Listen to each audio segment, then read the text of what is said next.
Should be rolling now. There we go. Yep, we're live. Cool. Make sure everything's running. Okay. Right, let's get to it then. Yeah, let's get to it. I really echo what Bishop Cousins just said, and I think that idea of fraternal correction, I would love to see us really develop that. I'll be a bishop at the end of this month, 6 years, and I've been edified by the goodness of the men in this body, of dedication and tremendous hard work. I want to really commend everyone who organizes these gatherings. The prayer day yesterday and the presentations this morning and this afternoon were really top-notch, greatly presented, and for me, greatly appreciated.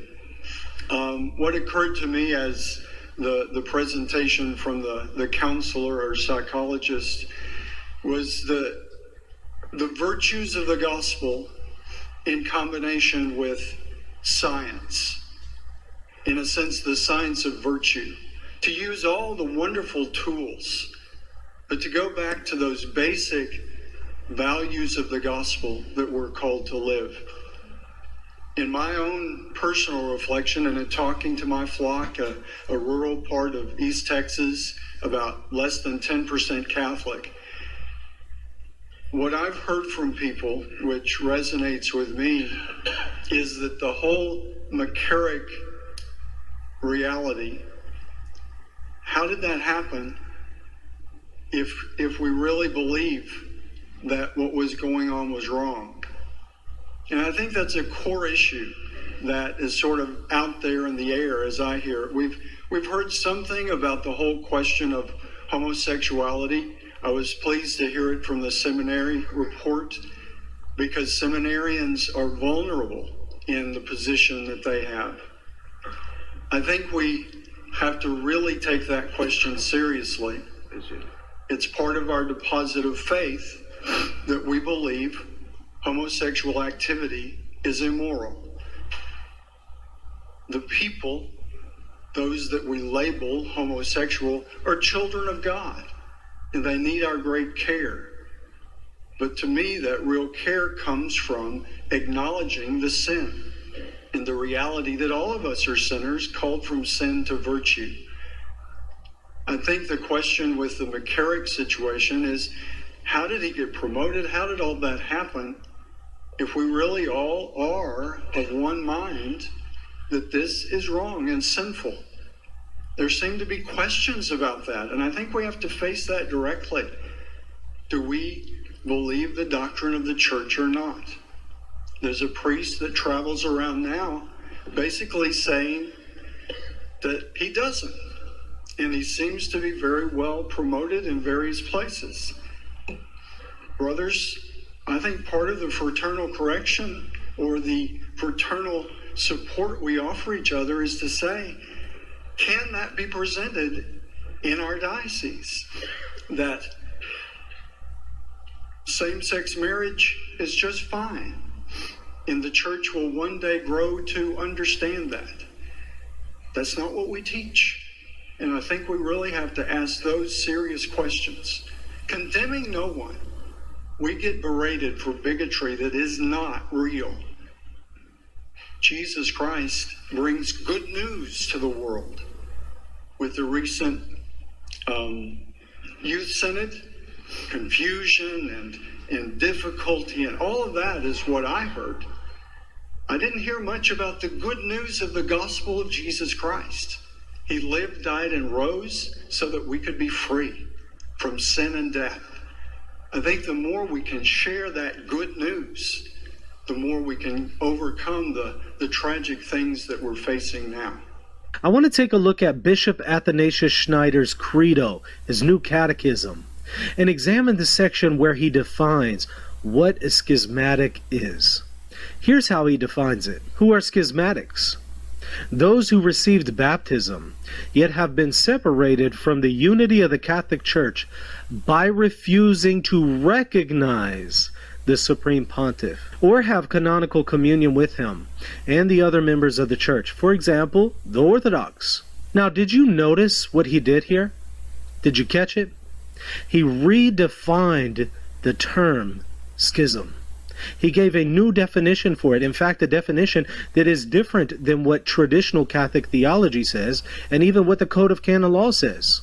Traditional Catholic theology defines schism as the refusal to submit to the Roman Pontiff, not simply the refusal to recognize the Roman Pontiff. In fact, there are many people who recognize that the Pope is the Pope, and yet they refuse to submit to him. Take, for example, the Eastern Orthodox that Schneider himself mentions. The Eastern Orthodox recognize that Pope Francis is the Pope, but they resist his authority. They refuse to submit to him. And so, according to the definition that Schneider gives, they would actually not be in schism, because they recognize that the Pope is the Pope. They simply refuse to submit to him. What this redefinition of the term schism does, it covers the tracks of some who recognize the Pope as the Pope, but refuse to submit to him. They recognize that the Pope is the Pope, but they engage in schismatic behavior and maintain a schismatic communion. So this is deeply troubling, because it's not only not Catholic, but it is twisting how the Catholic Church defines schism in order to cover the tracks of some who are in schism. And it gets worse. It continues. Are so-called sedevacantists in schism? Yes, inasmuch as one who obstinately refuses to recognize a lawfully reigning pope is a schismatic. Well, they're correct that a sedevacantist is a schismatic. But once again, the theological error and the redefinition of schism is being asserted. I'll also add, the next part is very problematic. It asks, is any act of disobedience to a command of the Pope by itself schismatic? No. One is not schismatic if he resists a pope or refuses to obey a particular teaching or command of his that is manifestly contrary to natural or divine law, or that would harm or undermine the integrity of the Catholic faith or the sacredness of the liturgy. In such cases, disobedience and resistance to the Pope is permissible and sometimes obligatory. You know, Martin Luther could not have said it any better. This position, however, that Schneider proposes is filled with all kinds of theological errors. I'll give you just a couple examples.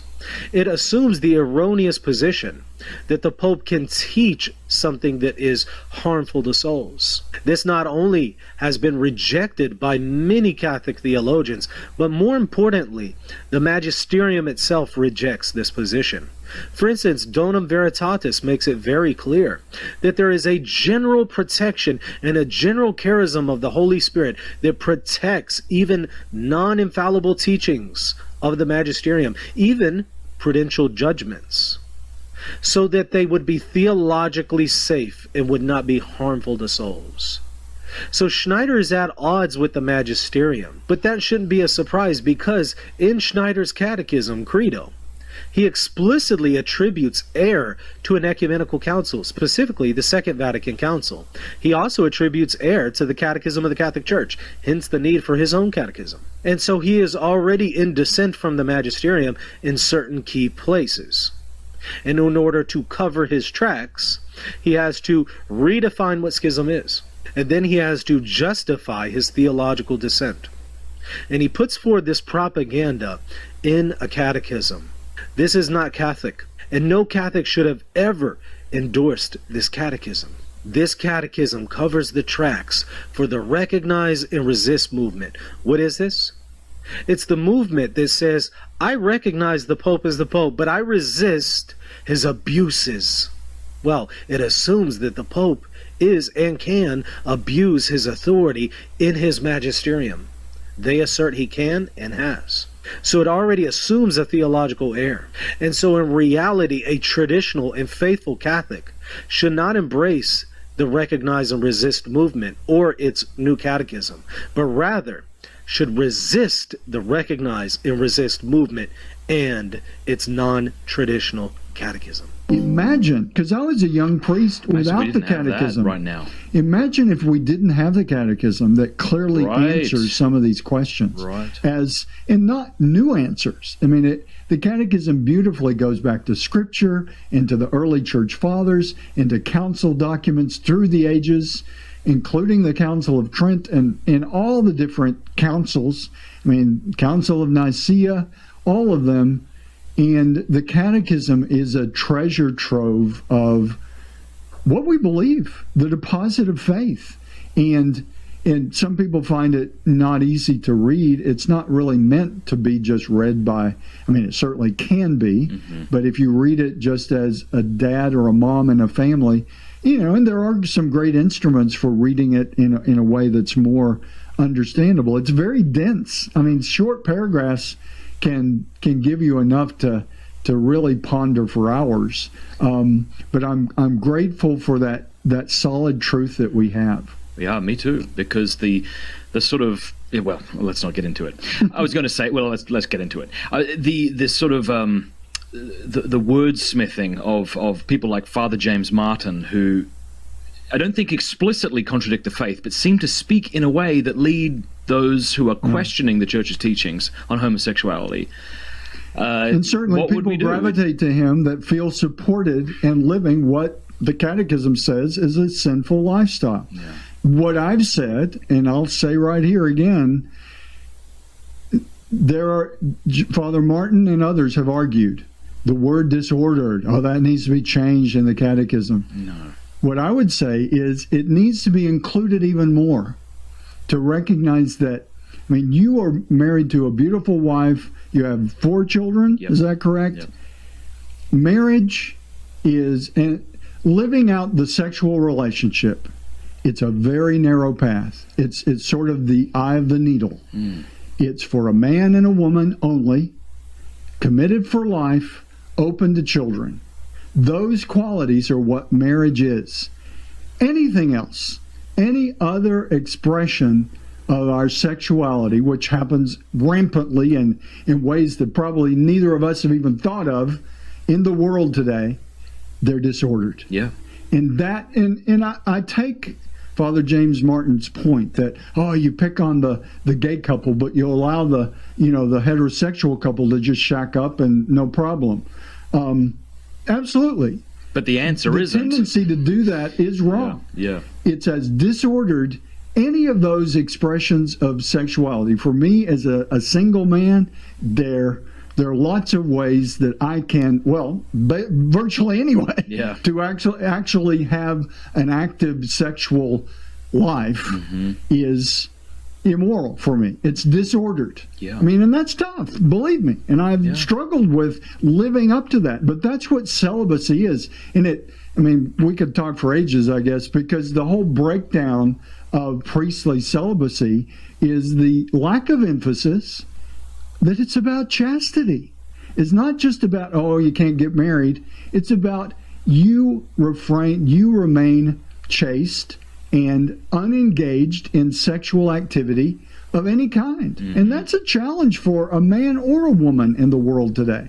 But I think what I would love to see is a change in the catechism. I don't think we need to change it, but if it's going to change, disordered should be inserted for fornication is disordered.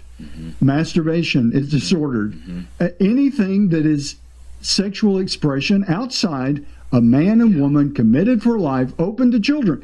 Contraceptive intercourse for a man and woman married is disordered. Right. I think we've got to be clear about where the disorders are, because we're living in a time when the disorder is carrying the day.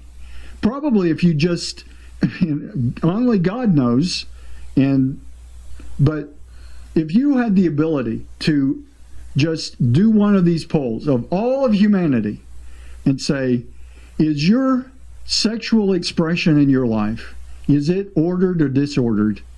I think for most of the planet, across the world, it would be disordered at this time in all kinds of different ways. But we've got to hear the truth that sets us free. I mean, as a single man and a celibate man for most of my life, yeah, there are challenges there. I think, to be honest, for most of us, it may not be the biggest challenge in this person's life or that, but it is a challenge some degree, yeah, to really genuinely live a chaste life. That's why St. Joseph is so important for men in this year of St. Joseph, because he models for us in a supernatural way. Only the grace of God could allow you to do what St. Joseph did. Yeah. Especially being married to the most beautiful woman who ever lived. Yeah, but remaining chaste. We've got to really embrace that truth, because anything else is ultimately destructive and harmful. The other thing, of course, is like disordered is a teleological, philosophical term. It sounds disparaging, but the answer isn't, we'll throw it out because we no longer understand philosophical terms. Surely the answer is, well, let's educate people, and as you say, use the term more. I got to say, Father Altman, I'm a little concerned for you, I think, because I know you're not going to change your message, and I know you're not going to change your message, your tone, and your manner. And I know that the bishops in the United States do not appreciate this, because there was a great clip from Bishop Strickland in 2018 when the McCarrick thing hit at the USCCB.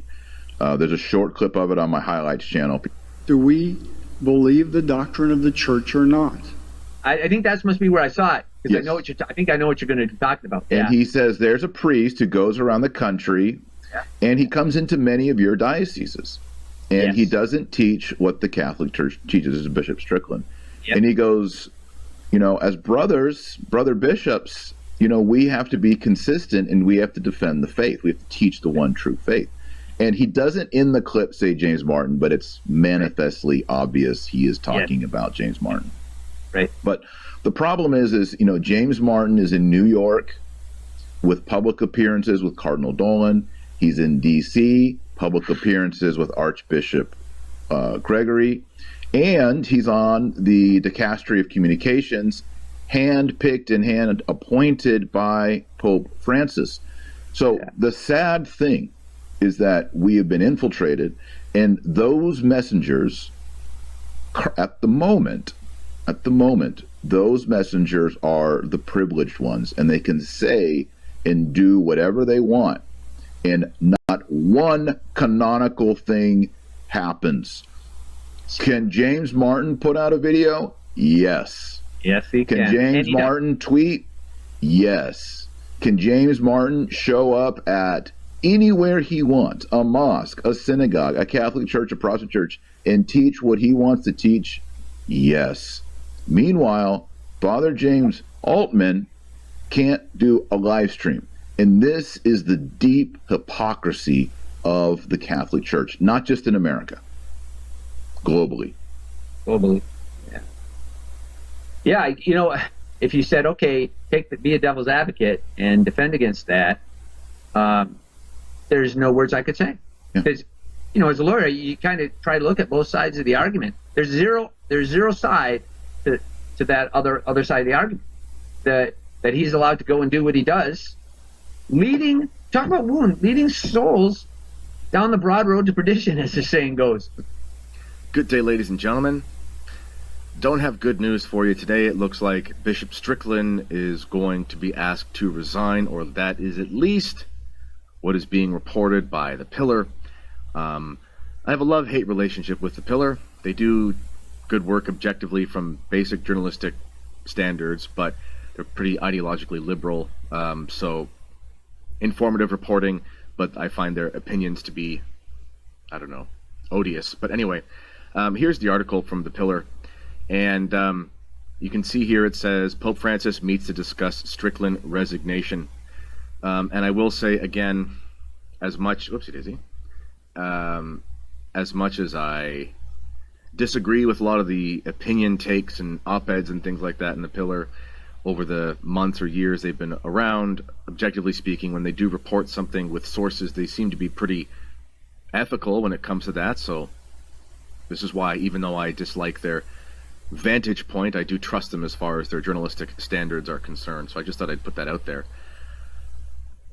But in any case, it says, at a meeting Saturday, I'll make this bigger. At a meeting Saturday, Pope Francis discussed with Vatican officials the prospect of requesting the resignation of Bishop Joseph Strickland of the Diocese of Tyler, Texas, the pillar has learned. The Pope met September 9th with Archbishop Robert Prevost, head of the Dicastery for Bishops, and Archbishop Christophe Pierre, Apostolic Nuncio to the United States, both cardinals-elect. Several sources close to the Dicastery told the pillar ahead of the meeting that the prelates would present the Pope with the results of an apostolic visitation of Strickland's diocese conducted earlier this year, as well as the subsequent public actions by the bishop, who has emerged as an outspoken critic of the Holy Father. He hasn't really criticized the Holy Father that much. He's sort of just criticized certain things that were egregious, but anyway. The situation of Bishop Strickland is the agenda, one senior official close to the dicastery told the pillar, and the expectation is that the Holy Father will be requesting his resignation. That will certainly be the recommendation put to him. While noting that the papal audience did not exclusively concern the Bishop of Tyler, who has previously accused the Pope of having a program for undermining the positive faith, which is true, the official said that Strickland's case was set to be the primary point of discussion. There are two aspects, the official said. There is the matter of the public scandal from all these comments about the Pope and the Synod, but there are also real problems in the diocese. Those were the focus of the visitation. There are concerns in the diocese about governance, about financial matters, about basic prudence. The official predicted that the Pope was unlikely to decide to depose Strickland as bishop of his diocese, a canonically rare act, but told the pillar that Pope Francis would be advised to encourage the bishop to resign.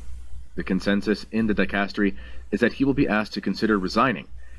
That has been the substance of discussion among the members. Depending on how the bishop responds, the strength of that encouragement could be increased. The official said, and cited the case of Bishop Robert Stick, who announced his resignation as Bishop of Knoxville, Tennessee, earlier this year after being informed he no longer had the confidence of the Holy See or his own clergy. Prevost, who has been prefect for the Vatican dicastery since April, leads the department responsible for recommending candidates for episcopal appointments to the Pope. The department also oversees disciplinary investigations and processes concerning bishops' acts of governance under the norms of Vox Estis Lux Mundi and Come una Madre Amorevole. Amorevole. There you go, that's the word. Laws brought in by Pope Francis to enhance accountability among the episcopate. Prevost, a member of the Augustinian Order and Chicago native, is one of the three members of the dicastery, blah, blah, blah, blah. If Strickland is encouraged to resign, it is not clear how he would respond. Okay, now the pillar just goes on with blah, blah, blah, blah, blah, and they just take this as a way of reporting facts to make Strickland look bad. Okay. Well, anyway, you can read that if you want. As I said, I can't stand the pillar's I can't stand the spirit of the opinion at the pillar, but they do report on things that are actually real. Okay, so did you think that this was coming? Is this catching you by surprise? I'm very sad that this seems to be the case. I would have expected this to happen, given the way things are. And you got to learn to read between the lines with these things, because inherent in this approach is really a lot of gaslighting. You know, we're in one of the most corrupt eras in church history, but the laws that the Pope, who is overseeing a lot of this corruption, is putting into place are going to be used to take out someone who happens to be an outspoken critic. Now, here's the thing. You have to prepare yourself over the next little while for there to be uncomfortable pieces of information coming out. Here's what I mean by that. Just for a moment here, do a little self-reflection. Think about how you've handled your money. Think about how you've handled your time. Think about the text messages you sent. I mean, just imagine if you were put under the microscope by the IRS or somebody like that. If they want to get you, they're going to get you. There's no way to escape it. I mean, you have to be like Ned Flanders from The Simpsons to never have anything wrong. Okay. I've never met Bishop Strickland. I know many people who know him and think he's a great man. I know people who know him who think he's a great spiritual father. But I imagine when they do a fine-tooth comb into all of the actions that have happened in this diocese, they're going to find people who don't like him, and they're willing to talk about him. Just like they'd find people who don't like you if they were investigating you. They're going to find people who say that Bishop Strickland shouldn't have spent money on this and spent money on that. They're going to find people who are going to say, I told him like this, but he ignored me, blah, blah, blah, blah, blah. I used to work in Catholic education. There were some administrators that I didn't care for. There were some administrators that I thought were great. But even the great ones, they made mistakes. Doesn't mean they're not good men. It doesn't mean that they're not excellent administrators. It just means that human beings don't know all things and can't always do all things perfectly. Bishop Strickland is a great bishop. But they're going to find things about him, and they're going to try to smear his name. You have to be prepared for that. And you have to pray for him, because this isn't fair what they're doing. Goodness gracious. The Bishop of London, Ontario, the Diocese of London, Ontario, where I don't live in London, but in that diocese, he literally kicked out unvaccinated priests. The stuff that goes on in this diocese is insane. The amount of heresy, the amount of sacrilege, the corruption. I know what happens if anyone from the diocese is watching. I'm just being honest, I'm a little bit well known, and people contact me and they tell me things, and there are a lot of things that I don't report because I'm not trying to smear anyone's name that I know or whatever, and I want to be careful with these things. But there are skeletons in the closet that would make the think about the worst era in papal history, with prostitution and things like that happening in the Vatican. I mean, there are things happening in dioceses in Canada, in the United States, that bishops know about right now that would make your skin crawl. That's a fact. And they hope to God they don't get out. I bet none of that applies to Bishop Strickland. The only reason I bring that up is because there is corruption at every single level of the Catholic Church right now at the diocesan level. There just is. And if you say there's not, you're kidding yourself. If you're one of those conservative Catholics with your head in the sand, thinking if we just obey harder and do the catechism harder, we'll all be fine. It's absolute, complete, utter nonsense, and you got to stop gaslighting everybody. There's corruption in your diocese right now. There are very few good bishops out there, and Bishop Strickland happens to be one of them. But they'll still find a way to bury him if they want to. Because as I said, someone will say something. They'll find some mismanagement of something, when in reality, it's just maybe so-and-so in the Chancery office didn't make the best decision, blah, blah, blah. People trust people. The people they trust make bad decisions. They sign off on things.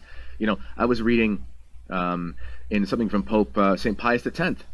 Okay, Pope St. Pius X was really adamant about the stamp of approval from bishops on works, on like imprimaturs and things like that. And talk about a great pope. And he even wrote out to the bishops, I can't remember which document it is, I'm researching it right now, and he said, you got to be careful with these approvals, because even under your watch, and we're talking about 120 years ago, 125 years ago, even under your watch, sometimes you sign off on things in your diocese that you're not really sure of. And he's talking about doctrine and stuff. So my point is even under a great pope, talking to a lot of bishops who were objectively great bishops at a time, but that was nowhere near as corrupt as now, even then the pope is saying in some cases with these great bishops there was some oversight when it came to doctrinal things that were okayed in books and stuff like that. Okay, so my point being is they're going to find something on anyone they want to find something on. The old expression, you can indict a ham sandwich. You can indict a ham sandwich. I have a lawyer friend in the States, and he says, I'm not even American. And he says, Kennedy, if I wanted to trump up charges on you, take me an hour and a half, and I could, have you pulled in by the guards next time you cross the border. It wouldn't amount to anything. It's like what they're doing to Donald Trump. I mean, these aren't real things, but there are enough things that from a perspective of legal proceedings, you get stained with the idea of, you're a person who is bad. Okay? These things happen. So prepare for, first of all, pray for Bishop Strickland. Secondly, whatever information that they're going to release about what's happening, you have to test that information. You have to look for the right sources for that information. You have to be very skeptical of that information, and you have to understand in context. That's all I'll say.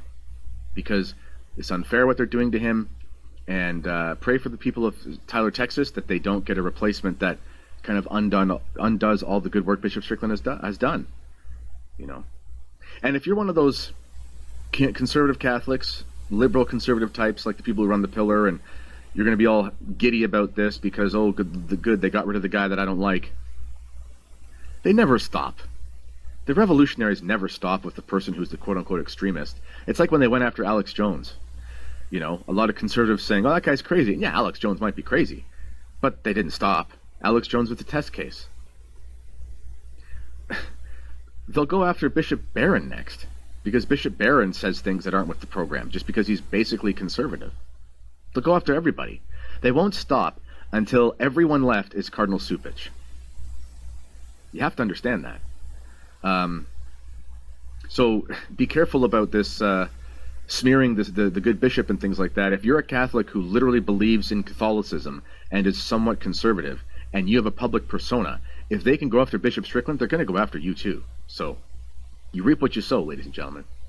Your Excellency, Bishop Strickland, on behalf of the Coalition for Canceled Priests and for the priests represented on this stage, we want to send a message of support to you.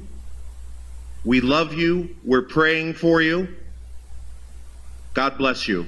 Brother priests, if you can join me in a blessing for Bishop Strickland. Dominus vobiscum. Benedictio Dei omnipotentis Patris et Filii et Spiritus Sancti descender super vos mani et semper. Amen. Here today, I'd rather tell you a story about Lefebvre and his army of priests. But in order to understand the story of Archbishop Lefebvre, we need to understand the nature of a crisis. This is because the entire work of Archbishop Lefebvre with the SSPX hinges on the presence of a crisis in the Church. If there really is a crisis, then acting outside the norms of positive law is acceptable. Dr. Kay illuminated this, and so did Dr. McCall yesterday. If there's not a crisis, then it's not acceptable. So what's a crisis? Dictionary definitions vary, but in essence, a crisis is a time of intense difficulty, trouble, or danger, when an important decision has to be made for the reason of the crisis. In its etymology, the word crisis finds its origins in the Greek word krisis, which refers to a decisive point in the progress of a disease. In essence, when you find yourself in a crisis, you find yourself in the midst of a disease, and action must be taken if the body is to survive.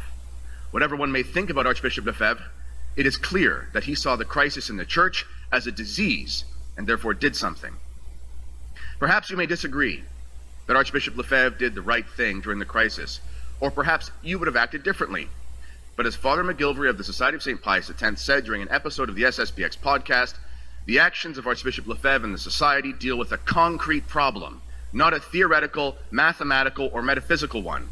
It is a crisis situation to which no one can furnish a completely satisfying theological explanation. If you're looking for that, you're not going to find it anywhere. Now, we do not say the Church is in a crisis merely because bad things are happening. Bad things have always happened in the Church, and as long as human beings, like Anthony Abate, are part of the Church, some of those human beings will do bad things. There was heresy in the early Church. There was schism in the early Church. And there were certainly derelict priests. Just read St. Paul's letters. The difference in our day is that we live in a time of great spiritual and liturgical disease, a crisis by definition. But our shepherds are busy debating whether the patient should take ibuprofen or acetaminophen while he's about to lose his leg due to an infection. Let's look at it from another way. Because while many would accept that special action is needed during a crisis, it is also true that many would say that someone like Lefebvre, although with good intentions, didn't have the right to act during the crisis. I understand that. Imagine for a moment being at sea on a large ship. The ship has a captain, various assistants to the captain, and a number of crew members. In addition, there are persons on the ship who are traveling to a desired destination. If we embark on a naval journey, then we must accept the risk of encountering a storm, one with tall waves and strong winds. However, we accept this risk because we believe the ship is built in a way to withstand the storm. And we assume that the captain and his crew are sufficiently prepared and willing to deal with the storm. Try to imagine being on this ship as a passenger during a time of a great tempest, but not just any storm, a storm of epic proportions. What would we expect to happen during such an ordeal? Ideally, the captain would lead the crew, and the crew would do what they know how to do in order to save the passengers and keep the ship on track and from capsizing. The storm is not a crisis as long as the captain and his crew do what is necessary to save the ship and those aboard. But the storm would become a crisis if the captain decided to not lead the crew or if the crew decided to not listen to the captain, and the captain did nothing or could do nothing, he could be a good man, they don't listen, to get his crew in line. What would follow would be a moment of seeming despair for the passengers, as they would be without the means to save the ship. And for some reason, the captain and his crew were in the cabin drinking rum and singing pub tunes, while passengers were thrust overboard by the violence of the tempest. We would hope that in such a moment, even if the captain was derelict in his duty, at least one crew member or assistant to the captain would step up and take the reins. This does not mean that the crew member assumes the role of captain, which is to say, he is not taking his place and creating a mutiny. On the contrary, this heroic naval man would simply be doing what the passengers needed him to do because no one else would. He is not a revolutionary, and he is not taking the ship for himself. All that concerns this hero is that he gives the terrified passengers what they need in order to hang on to the ship and reach their destination. All that concerns him is that the tools that have always worked to guide the ship through the storm are utilized. And any debate about what tools could be updated or refined will be had at a later date after despairing passengers stop leaping off the ship into the sea of iniquity because the captain and his crew decided to reason with the storm, consider the benefits of swimming with the sharks, and ask the neighboring pirates if they wanted to dialogue.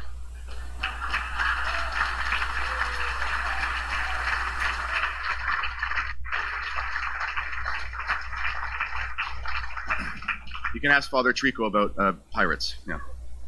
Now, our man is not a rebel or a wildcat. He is simply a loyal naval man, and his priority is to get you safely to shore. In this situation, it is likely that the derelict crewmen, or confused, maybe they're good men, people can be confused, I get it. It's likely they'd ridicule him, or even say that he is mutinous, because he is not following the orders of the captain, whose actions are counterproductive or non-existent. The situation I've described is the state of the church since the Second Vatican Council. The bark of Peter was smashed with waves from all sides, and the captain and the crew decided that dialogue with icebergs and rocky shores was the best way forward. The faithful simply wanted a lifeboat or even a raft, but they were told the storm was not such a big deal, no matter how many Catholics were lost. As Canadian District Superior Father David Sherry said, the crisis comes from the fact that the Pope and the bishops, by and large, not every single one, do not teach the Catholic faith, and they do not correct errors. They do not watch over the flock to protect the flock from the wolves that come. In other words, it is not the fact that heresies and sacrilege have become commonplace since Vatican II that makes the crisis, but rather that the popes and the bishops have failed to batten down the hatches and guide the ship like they always have. If we think back to the Arian crisis of the 4th century, we do not call it a crisis merely because of the Arian heresy. We call it a crisis because the leadership of the church largely caved to the heresy and actively supported it. This is why Athanasius and other prelates who stood up and held fast to tradition are heroes. In short, they acted like our heroic naval man when the captain and the crew acted as if the storm had rights to take over the ship. Archbishop Marcel Lefebvre is our generation's seafaring hero. During the storm, all he did was what he was trained to do. And he would not give in to the storm just because the popes and the bishops thought it would be better to continue their course of action that was leading to shipwreck. If it can be proven that in the church we're living in a time, a sort of wartime at present, or if we have been for some time, then this means that priests and bishops in some scenarios may act in ways that would not be justified or needed in a time of peace. We all understand this naturally. This is why we adore heroes like Batman, Catholic superhero, by the way. We know he's not following procedure, but in this unique position, he can stop the criminals when no one else can. Furthermore, we also love Commissioner Gordon, who as a man of the law understands that the hero serves the purpose of the law and therefore supports the Caped Crusader. Now, you never thought you'd hear a Batman analogy in a Lefebvre speech, did you? I've never seen Archbishop Lefebvre and Batman in the same room. Coincidence? I don't know. No. Now, we understand intrinsically that the purpose of the law is to govern, and the purpose of governance is to serve the good of those governed. So if we reach a point where the laws are being used to harm those being governed, then we understand there can be reasonable exceptions. I would like to thank Brian McCall for his incredible exposition of the philosophy of true law yesterday. He nailed it. Also, Dr. K, thank you very much, expanding on the same topic. Call to mind the heroes of the Vendée, Los Cristeros de Mexico. If there was no crisis and there was no threat, then they would have been treasonous. They'd made a war against their government. But instead we call them heroes. Why? Because we know they did the right thing, even though their governments said they did not. In the eyes of the state, they were criminals, but in the eyes of God, they were heroes and saints. If there was no crisis, then Lefebvre could not have stared down the veritable bureaucracy that sought to extinguish the traditional Mass and the traditional faith. Do you think you would have the old Mass without Marcel resisting the old men in Rome during his old age?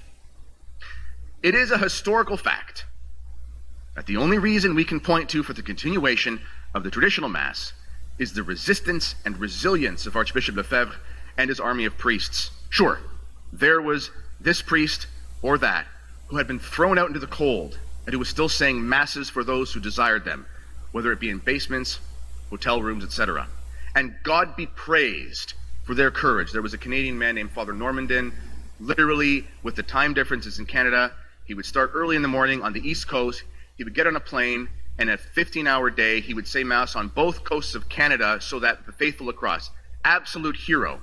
And may they be rewarded in eternity for all they did. But it was necessary to have a bishop, not just any bishop, but a bishop who knew how to evangelize pagan lands and strip souls away from worshiping devils and totem poles.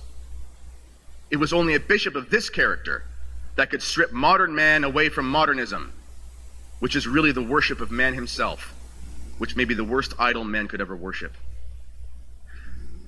As we will see, this French hero was uniquely prepared for a job of this magnitude. There is a grave crisis in the church, and it is universal, meaning that it touches every facet of the church. Some of us know this because we see the truth, and we see bad things, and we recognize them as such. Others, however, we don't trust our lying eyes, and we can't distinguish between a Pachamama and a Marian procession when it comes parading into St. Peter's. Can we really deny that there was a crisis in the church? Can we really deny there was a crisis in the 1970s and 80s, when by all accounts things were even crazier? If we accept that we were and are in a crisis that seems to continue with each passing synod on synodality, then we must accept that circumventing certain positive laws is acceptable for the highest law, which is the salvation of souls. In fact, even the scriptures tell us that divine law must be understood by its spirit even more than its letter. Call to mind the Jews in the book of Maccabees, who sought to follow the commandments to the letter and therefore would not fight back on the Sabbath. Well, they were slaughtered. But then a hero emerged and knocked some sense into them and led them in battle, even if it meant swinging a sword on the Sabbath. That we keep the Lord's Day holy does not mean that we must lose our literal heads when a horde of pagans comes riding in at dawn. The following is written about Judah Maccabee, but it may as well have been written about Archbishop Lefebvre. Then Judah appointed men to fight against them that were in the castle, till they had cleansed the holy places. And he chose priests without blemish, whose will was set upon the law of God. And they cleansed the holy places, and took away the stones that had been defiled in an unclean place. And he considered about the altar of holocausts that had been profaned, what he should do with it. And a good counsel came into their minds, to pull it down, lest it should be a reproach to them, because the Gentiles had defiled it. So they threw it down, and they built up the holy places and the things that were within the temple, and they sanctified the temple and the courts. Archbishop Lefebvre was born in the north of France at the turn of the last century to a pious Catholic family. In fact, to say they were pious is a severe understatement. Out of 8 Lefebvre children, 5 entered the religious life. His mother, Gabrielle Lefebvre, was certainly a saint. In fact, she was most certainly a stigmatist. as was revealed in letters between her and her spiritual director. His father was a hero and a saintly man as well, a moral and successful businessman. He died fighting the Nazis as an older man. He had volunteered to fight for the French resistance and worked in the intelligence operation and died in a camp. His body was never recovered. As a young man, Archbishop Lefebvre lived through the Great War. His village was mere miles away from a theater of war, and his town was under strict rationing for a long time. His mother was imprisoned by the occupying Germans because she would help soldiers from both sides of the war who were wounded. She was a Christian. Her experience in prison was so severe that she developed a severe spinal problem because of malnutrition. Both parents were third-order Franciscans and followed a rule of life, including wearing hair shirts at times, which had a profound influence on the children. Lefebvre's young life was filled with a combination of affluence, education, strong piety, and immense suffering as a result of the war, which all uniquely prepared him for his greatest war that would come in his retirement. Many who comment on Lefebvre are not aware of his first 3 decades as a priest, during which he spent the majority in French-speaking Africa. He was a master missionary and stopped at nothing to save as many souls as possible. In fact, not even malaria could stop him, as he was able to beat that disease as he did the disease of modernism. Eventually, he was named the Bishop of Dakar and was given the title of Apostolic Delegate. In layman's terms, this means he oversaw a massive missionary territory that was sort of a diocese, sort of not. It was before the regular diocesan structure was set up. Again, think of the providence here. His formative years as a bishop were spent overseeing an expansive territory that did not operate under the typical diocesan circumstances due to the grave necessity to evangelize souls. We can see through his whole life he was prepared for his years as the founder of the SSPX. One story that describes Archbishop Lefebvre perfectly and his love for souls in the church goes as follows. Lefebvre believed very strongly that in order for any diocese or any endeavor of the church to succeed, you had to have contemplative sisters praying. Preferably Carmelites. But it gets better. So there came a moment when his bishop's residence was in disrepair and needed a new roof. The leaking was so bad that when it would rain, he would wake up soaked to the bone. He had just enough money to either fix the building or build the Carmel. So he chose to build the Carmel with the money instead of fixing his home. He said that he didn't mind because it was so hot in Senegal that his clothes dried very quickly anyway. Bishops and priests who won't risk catching a cold call this man a schismatic. Give me a break. What happened at the Second Vatican Council is too much to go into here, but suffice it to say the Archbishop fought valiantly along with a sizable minority of other conservative bishops. However, we all know the story, and the last 50 years have shown us the fruits of the Council and the new Mass. And as an aside, there are some who say the new Mass is technically not the Mass of a Council, and I'm going to call foul on that for a second, and I'm going to use a quote from Pope Paul VI.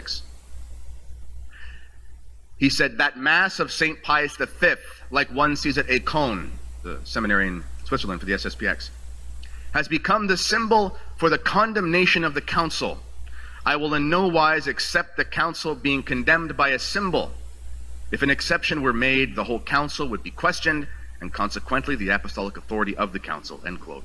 Now, I can only take from this that Paul VI saw the new Mass as the Mass of the Council, at least symbolically, and the old Mass was seen as opposed to the Council.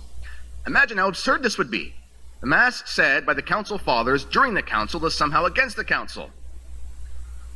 I'm a simple man, and I tend to think that people believe what they say. It doesn't mean I believe everything they say, but I believe that they believe what they say.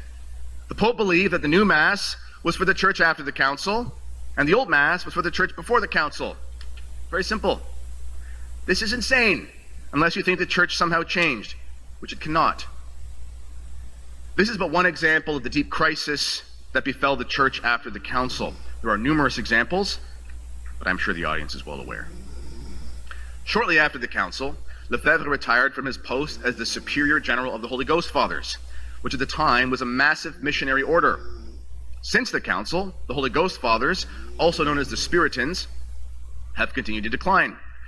And the traditional understanding of the Holy Ghost has been eschewed for the Pentecostal notion that you'll find him at a praise and worship event. In any event, Lefebvre saw the writing on the wall and was getting on in years. So he thought he would retire and write books, perhaps do some priestly retreats. Well, that wasn't an option. In the late 1960s, during a general election in France at the French seminary in Rome, the seminary Lefebvre attended, a communist flag was flown in support of the Communist Party of France. A group of seminarians left the seminary because they wanted to become Catholic priests and not communists. Shocker. These men, along with some others, approached Archbishop Lefebvre and asked him to help them become priests. He was in retirement. This wasn't his initiative. By this point, Lefebvre had recognized that there was a crisis in the church, but the depths were still unknown. At first, he tried to help the men find a good place for formation, and he was intending to sort of mentor them through the process. However, he realized there was nowhere to send them. And remember, these were French-speaking seminarians, so the French-speaking world is their whole world. So if there was another decent one, it's really irrelevant to this conversation. In short order, the Society of St. Pius X was formed following the proper canonical norms. Eventually, after a smear campaign from various prelates in France and Rome, which our canceled priests know these types of things all too well, the Archbishop faced a crisis. He would have to decide between ordaining the men he had trained to the priesthood or dissolving the society. If he dissolved the society, these men, remember, men who didn't want to become communists, would not become priests. And if he ordained them, he and they would be suspended. We should also add that virtually no one was ordaining traditional priests at the time. It was not only the priesthood that suffered, but it was the faithful who had had their tradition stolen from them. He decided to ordain them. In the years that followed, the Archbishop led a counter-revolution against the regime of the New Springtime. He opened seminaries, well, they're probably consecrated some. You know, yesterday they were talking about, or earlier, those moments in history. You remember the Kennedy assassination. If I keep talking about the SSPX, that might happen to me, but anyway. He opened seminaries, set up priories, and hundreds of thousands of Catholics the world over flocked to hear him preach and to the chapels of the SSPX. This was before the age of the internet, and the only press one could find about the SSPX was, of course, extremely negative. The New York Times was covering the SSPX. Theological bastion of clarity, the New York Times. Why would people have gone to the SSPX given the coverage at the time and the pressure from the modernists?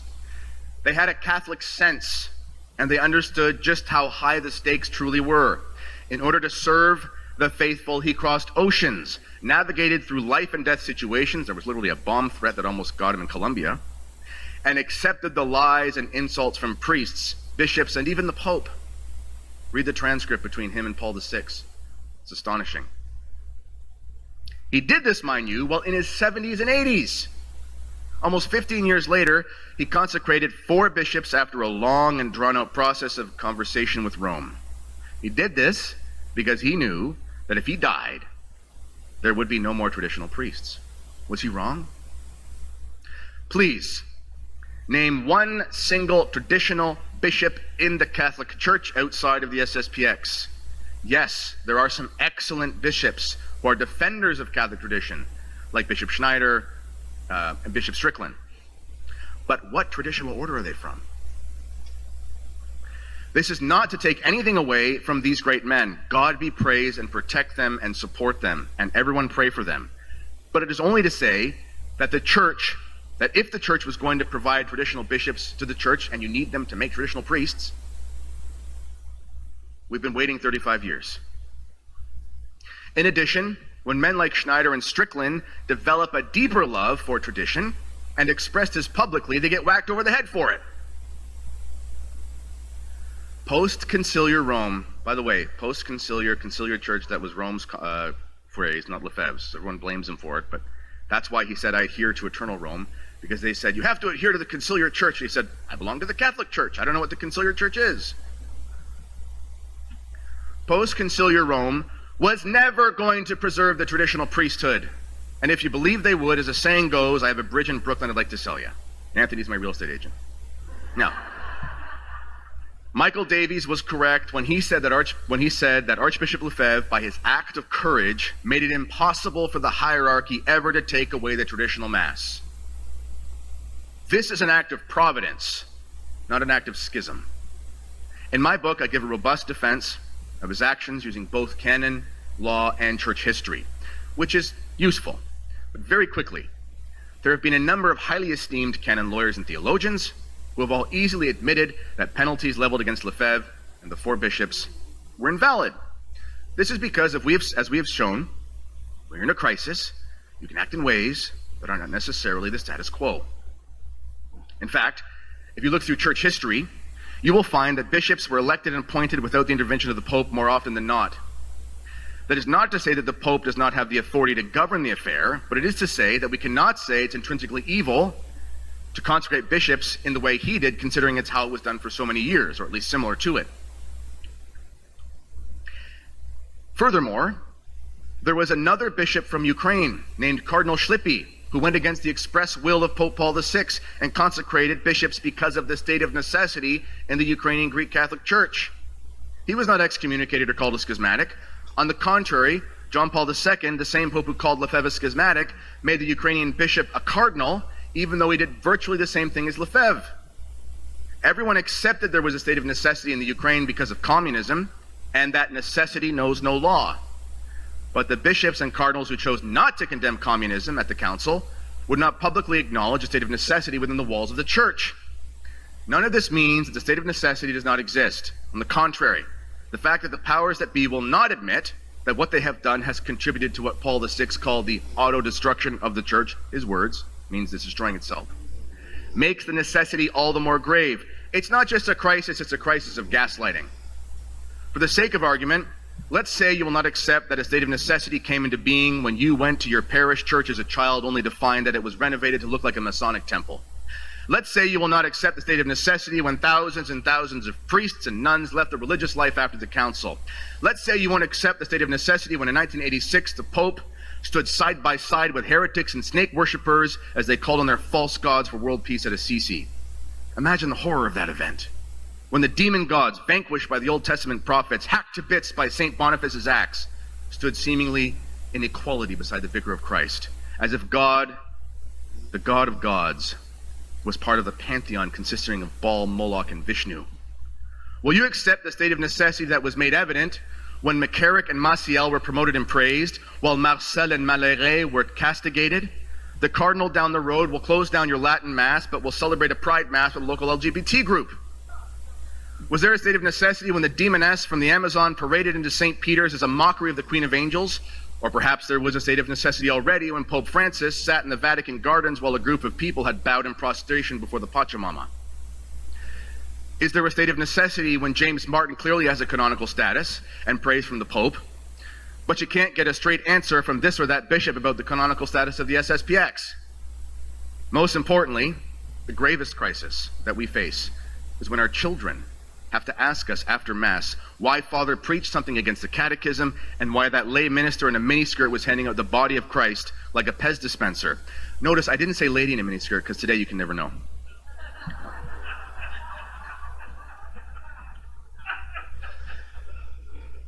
Again, remember, at the time, there was no fraternity, there was no institute or anything like that. There was Archbishop Lefebvre against the world, and he persisted so that everyone here could receive their spiritual inheritance.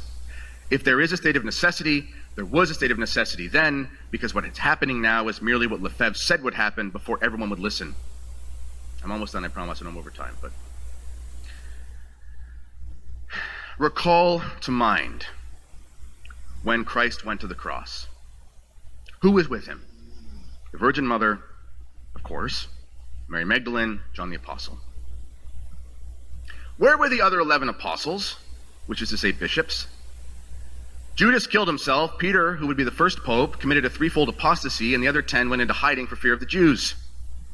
While Christ went through his passion, it was John, a bishop, but not the pope, who comforted our Lord and stood by him as he was mocked, beaten, and spat upon. John was there to weep with our Savior and to console his mother. John was there to reassure Mary Magdalene, who, like us, had found refuge from our spiritual and sinful past under the gaze of the crucified Christ. In a similar way, almost as if ordained by scriptural typology, when we found the mystical body of Christ, which is to say the Catholic Church, sharing in the sufferings of Christ and going through her own passion, we saw Archbishop Lefebvre standing at the foot of the cross, representing an episcopacy that had gone into hiding and serving a weeping faithful who asked their pastors for bread but were given stones. Just like St. John, Marcel was seen as cut off from the covenant by the religious hierarchy, who were blinded by their submission to Caesar. Something I forgot to mention. The name Marcel means hammer, and the name Lefebvre means blacksmith.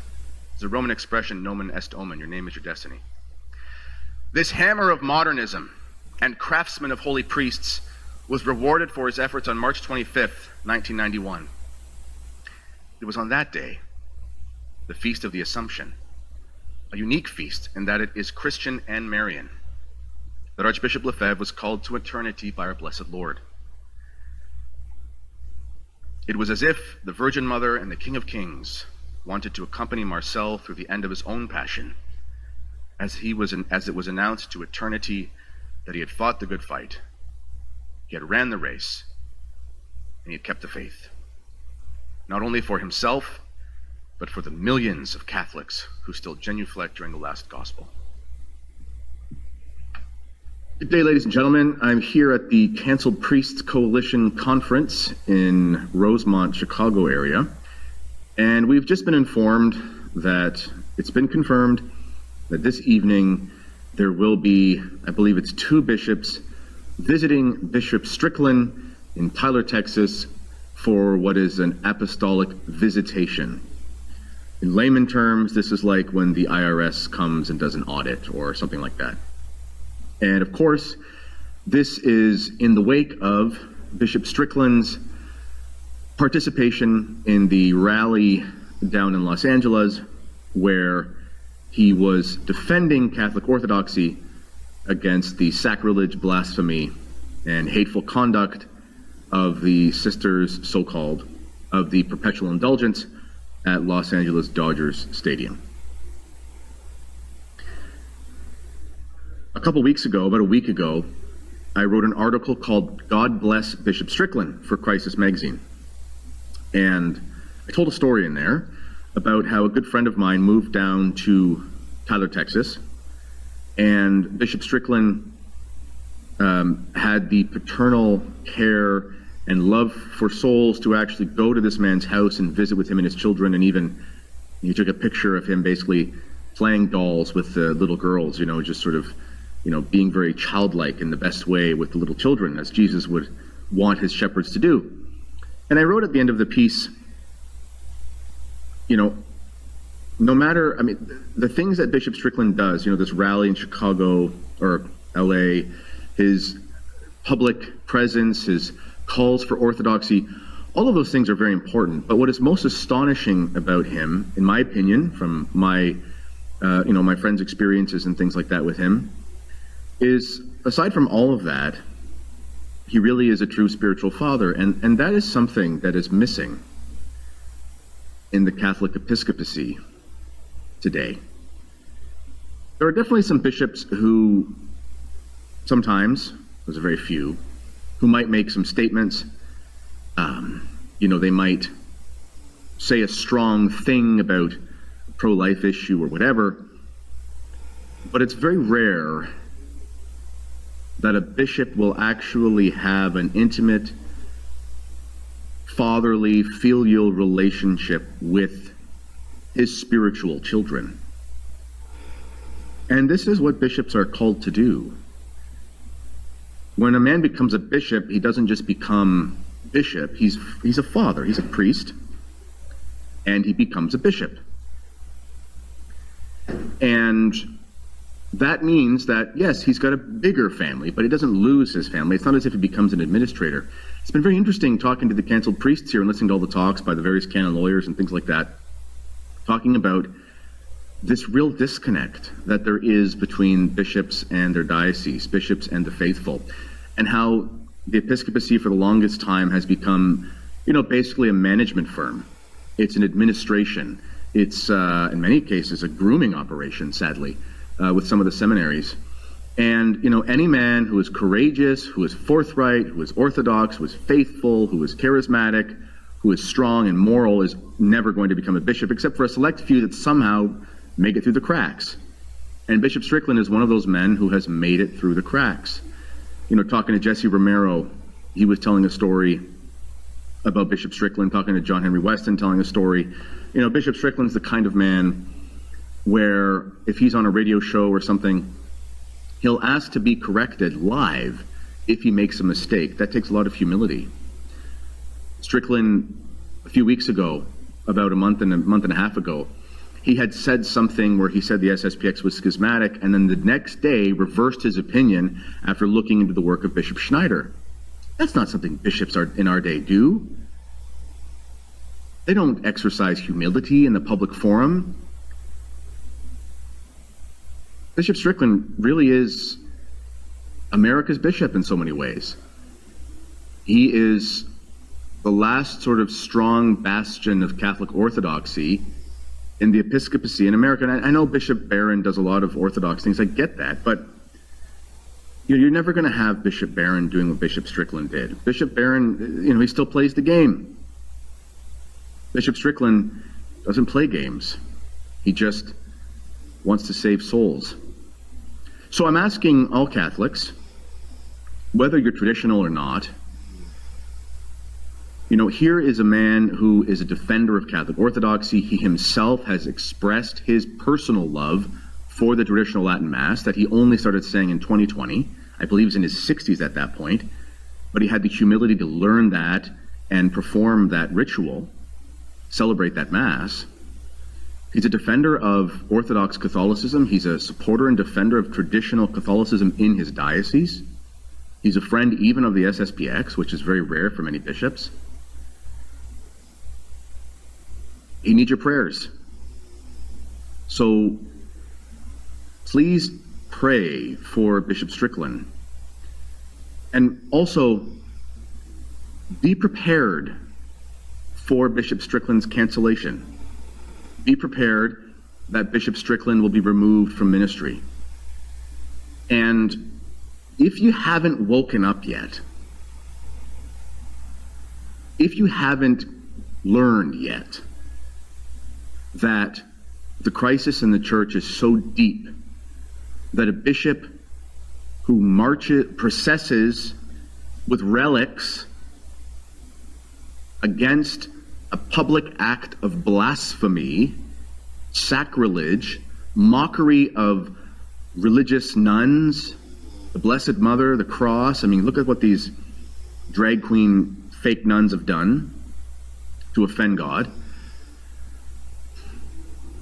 If the fact that this man is going to very likely be disciplined for this doesn't wake you up, then I really don't know what will. We're in a deep crisis in the church, and it's more profound than I think a lot of people understand. And it means, just like during the Arian crisis, when the vast majority of the episcopacy had embraced the heresy of Arianism, or at least was tolerating it, if not actively supporting it, there was a time when Catholics followed a bishop out into the wilderness. His name was St. Athanasius, and he preached the famous sermon. There's a line from it: "They have the buildings, but we have the faith." Catholics need to stop trying to do the tit-for-tat canon law mumbo-jumbo about the SSPX or whatever, and they have to recognize that they are now in a position where we are in a battle between the church and the anti-church, which is something that not just Vigano and those men have talked about, but Fulton Sheen many years ago, Bishop Sheen. And that battle is waging right in front of us. And this visitation of Strickland, if it goes as bad as I sadly expect it will, the time for action has long since passed. So please pray for the bishop. Pray for him to have courage to accept his fate, whatever it is. Pray that the hearts of the apostolic visitators are softened. And pray that it blows over, but if it doesn't, pray that the good bishop has guidance, wisdom, and that he's able to withstand the storm. And that his example will inspire Catholics to demand what is right and just from the hierarchy of the Church, rather than just putting up with the status quo, which is the lavender mafia, which seeks to destroy Catholic tradition. God bless you, Bishop Strickland. So by now, a lot of you have probably heard about the news regarding Bishop Strickland of the Diocese of Tyler being removed from his diocese, forcibly fired, dismissed, whatever you want to call it. And if you're like me, you're probably shocked and scandalized by it. A lot of people have expressed this idea that they expected this. They knew this was going to happen. I have to admit, I didn't think it would. I thought that people would get involved, people would be disruptive against the bishop, but I didn't think that this measure would actually be taken. In part, even just because of the expediency of it, it looks bad. It looks bad to have to use this kind of force. I also want to mention that I'm not scripting this. I wanted this to be a more natural reaction and commentary because I want something of my heart to come through in this, because this isn't just a political affair in the church. This is a shocking thing to witness for those of us who are faithful Catholic. Up until now, I feel like I've bent over backwards trying to give the benefit of the doubt when it comes to this pontificate and those who are governing at the highest levels of the church. And this is a bridge too far for me, if I'm going to be totally honest. And I hope you'll stick with me as I try to explain a little bit why. I don't want to get into the gossip and to try to explain all the ins and outs to try to convince you of this. But I think it should be obvious to most people watching that this is an injustice, and it's not quite right. Unless Bishop Strickland is actually as bad as he's being painted to warrant this kind of action. But I hope with just a few words, you'll understand why that's not the case. So unlike a few of the people who have commented already, I actually have some inside knowledge on what has gone on at the Diocese of Tyler, because they were actually a client of mine when Bishop Strickland was kickstarting a lot of the programming and his measures of reform in his diocese. He had reached out to my company to offer some of the services that I do in branding and web design. And so I started to work with key people at the diocese that he had hired and surrounded himself with, people who are now being discussed by some of the talking heads and even some of the headlines as being these sort of nefarious actors or these bad men that the bishop had surrounded himself, according to certain clergy who are now celebrating in that diocese the bishop's removal. And so I've known people that have worked there, and I've kept in touch with some of them, and I've even reached out and spoken to certain individuals about this recent news, and they've confirmed everything that I suspected from what I've been able to observe, which is that Bishop Strickland, while not perfect, as any bishop is not perfect, was an extremely humble, a very patient, a very virtuous man in certain measures, and a very pious and very faithful son of the church. Everything that you would want in a good bishop, higher learning, high intellect, political savvy, good administrative skills. Those are all perks. But at the very least, to be a true son of the church, to be someone who is a true disciple who truly loves the Lord, that's what I wish for in every bishop, first and foremost. Let me pause here for a second too, because it's not just bishops I'm talking about. I obviously have carved out a bit of a niche for the persuasions in the church that identify with the things that I think are important and priorities in terms of liturgy and theology and philosophy. What my particular the currents that I identify within the church are. You might not identify with those. Maybe you're drawn to the charismatic renewal or something like the neo-catechumenal way, or maybe you're just more politically liberal, or any of these things. If you're someone who can honestly say at the end of the day, Jesus, I love you, help me to love you more.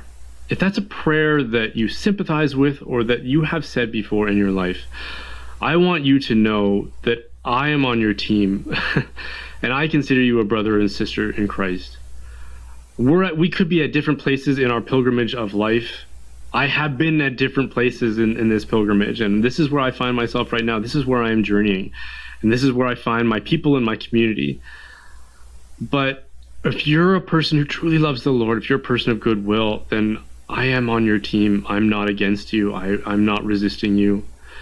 And I hope that you can find that sense of camaraderie and fraternity in a person like me. Because I think that at this phase in the life of the church, that is the most important thing, that those of us who truly love the Lord, that we can trust in each other and that He will guide us as we go. Because there are people who are traditionalists, there are people who are liberal, there are people who are conservative, there are heretics and orthodox who are bad actors. They're everywhere. And there are people of all of those persuasions who truly do love the Lord. I do believe that. And I think we should look for each other, and we should find each other, and we should try to help each other as much as possible and encourage each other and edify each other. And I would say that Bishop Strickland was one of us. He is one of us. He is someone who loves the Lord and was doing his best as a bishop to express that love and to encourage the rest of us to seek the Lord in every way that we could. As an objective observer, what are some of the things that we could point to say that he was probably a good bishop? Well, a lot of the things that he has been accused of, like ambiguous accusations about financial mismanagement. The diocese, from what anybody who's investigated it can tell, is in good shape financially. Vocations. To just give you some perspective, the Diocese of Tyler is a small diocese. The Archdiocese, I live in a very remote place in North America. I live in Edmonton, Alberta, Canada. Our Archdiocese is composed of about 300,000 Catholics. We have, last time I checked, about 17 seminarians studying for the priesthood right now, which is actually quite good for Canada. So I congratulate and I support my bishop in his efforts. There are a lot of dioceses that do not have very many vocations. The Diocese of Tyler is tiny. I think the diocese is something like 100,000 Catholics. There's over 300,000 where I live. They have more seminarians. I think they have like 22 or 21, something like that, studying for the priesthood. And I think that really does reflect on the bishop, because it shows that there are people who are willing to lay down their lives, literally as they prostrate themselves when they take their vows, in service of the church, in collaboration with the bishop in his mission. If there's a crisis of vocations in your diocese, I think it's reflective of your bishop. There are people who know they're going to have to give a vow of obedience to that bishop, and they can't do it because they first and foremost want to pledge allegiance to Christ, to lay their lives down for him. But they see the bishop there as an obstruction rather than someone who is going to lead them in that mission.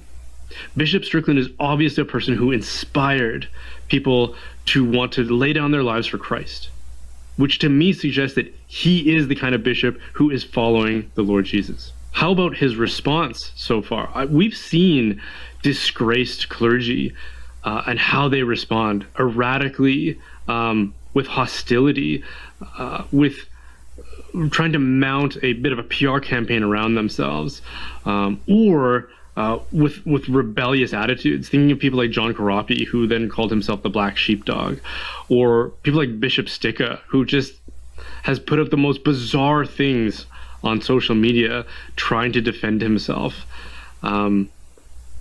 What has Bishop Strickland's response been? He has humbly accepted this decision. He has said so.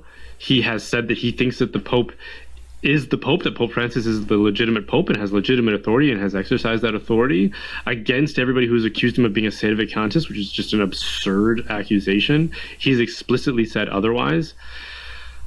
He has encouraged us to pray for him and especially for Pope Francis, and to stay firm in our Catholic faith, knowing that this kind of thing is going to scandalize and discourage people. He's saying, stay firm, don't leave the bark of St. Peter because of this. That's exactly the kind of response I would expect of someone who truly is a person of goodwill, of humility, and fidelity to the church and the faith. And the people that have mounted these accusations in this case against him, Michael Lofton was quoting some sources that he had in the diocese in his video, who are celebrating this move. And not only that, they're heaping more scorn upon Bishop Strickland, calling him a narcissist and these kinds of things. When Bishop Sticka from Knoxville, Tennessee was removed, there were priests in that diocese who had been, you could say, campaigning to see this happen, who then gave interviews after the fact, and they were the kind of priests who were saying, we want the best for him and we want the best for our diocese. They weren't insulting him or calling him names or anything like that after the fact. So the fact that Lofton has these guys on his channel that he's quoting who are name calling and backbiting and slandering, and then expect us to take their side as if they're the agents of goodwill within this controversy, give me a break. I find the hypocrisy in this to be especially scandalizing. For the past decade or so, what have we been hearing about ad nauseum? Francis wants to see, our Holy Father Pope Francis wants to see a synodal church, a listening church, a church of mercy and accompaniment. Fine. I can get on board with those with some clarifications and some nuance. But then to see measures like this is so unprecedented. I don't know if people realize how uncommon this is for a bishop to just be fired without transparency, without a process, without a canonical process and an investigation, just to act unilaterally like this as the Pope, which he has the authority to do. But I'm not aware of John Paul II ever doing that in his almost 30 years as Pope.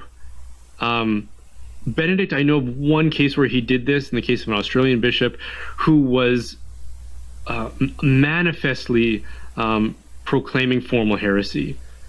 And they had reached out to him. There was a lot of back and forth and a lot of dialogue there, a lot of accompaniment, a lot of collegiality.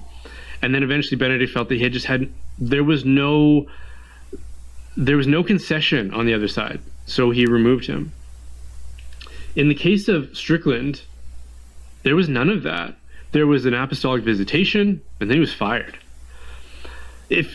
Where was the listening that we hear so much about? Where's the embodiment of these virtues that we keep getting even scolded over at times for not observing? If Strickland had been invited to Rome, I'm sure he would have gone, but he was never given that opportunity, and by the sounds of what he has described, not really a clear explanation for why he's being fired. And again, this is so unprecedented. It's such a rare thing that for those who sympathize with this move, you have to realize how much corruption we've been hearing about in the church that rises to the level of the episcopacy. Bishops who have sheltered abusers, who have endorsed all kinds of heterodox and heretical practices and beliefs. Thinking about the insanity that's going on in Germany right now. That has been tolerated in most cases, no disciplinary action taken whatsoever. All of that has been going on in the church for a long, long time. And yet, in the case of Strickland, this extreme measure is taken, signaling to us that he must be one of the worst bishops in the world. Going back generations, not just at this moment in time, but going back through the pontificate of St. John Paul II, he must be one of the worst possible bishops. If you sympathize with this maneuver, that's the conclusion you need to come to. This guy is clearly one of the worst bishops in the world and had to be removed forcibly. If the best you can say, there were some irregularities, and there was a few clergy in his diocese that weren't very happy with the direction that things were going, and he tweeted a few things that were a little bit suspicious and suspect. That's the best you can come up with to make the case that he's one of the worst bishops in the world. I don't know what to say to somebody who is in that mindset. So when we hear at the highest levels of the church this ongoing exhortation about being synodal, collegial, listening, accompanying, not insisting, not being rigid or dogmatic, but being patient and merciful, and hearing what the other side has to say, and yet governing in this fashion, it's just so blatantly inconsistent that, again, I'm shocked that anybody would take a measure like this and not realize how bad this looks. Because when you have to speak about your virtues and your supposed beliefs to the degree that we've been hearing at the highest levels of the church for so long, but not let your actions speak for themselves. I mean, that's just such a blatant inconsistency. People like world-class athletes, for example, don't have to go around talking about and explaining to everybody that they're a world-class athlete. I'm a great, great athlete. They let their athleticism and their performance speak for itself. They don't have to go around talking about it all the time.